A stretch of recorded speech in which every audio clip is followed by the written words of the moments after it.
തൊടുപുഴ ജില്ലാ ആശുപത്രിയിലെ ഡോക്ടർമാരുടെയും സർജന്റെയും ചികിത്സാ പിഴവ് മൂലം കാലിലുണ്ടായ മുറിവിനുള്ളിൽ ലോഹകഷ്ണവുമായി യുവാവ് നടന്നത് 2 ആഴ്ച.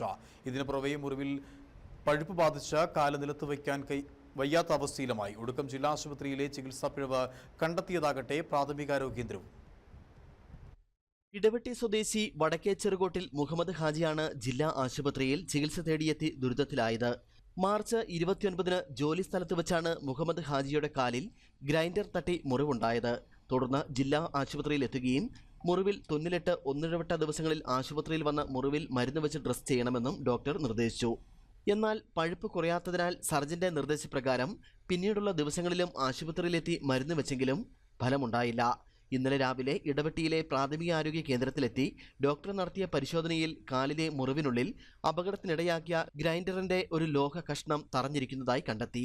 അത് നീക്കം ചെയ്ത് പുതുതായി മരുന്ന് വെച്ചപ്പോഴാണ് അല്പം ആശ്വാസമായതെന്ന് മുഹമ്മദ് ഹാജ പറഞ്ഞു. സംഭവത്തിൽ ഇത്രനാളും ചികിത്സിച്ച ജില്ലാ ആശുപത്രിയിലെ ഡോക്ടർക്കും സർജനും മുറിവ് ഡ്രസ് ചെയ്ത നഴ്സുമാർക്കുമെതിരെ ആശുപത്രി സൂപ്രണ്ടിന് രേഖാമൂലം പരാതി നൽകിയിരിക്കുകയാണ് മുഹമ്മദ് ഹാജ. സംഭവത്തിൽ കുറ്റക്കാർക്കെതിരെ ശിക്ഷാ നടപടി സ്വീകരിക്കണമെന്നും ഇദ്ദേഹം ആവശ്യപ്പെട്ടു. News bureau, Thodupuzha.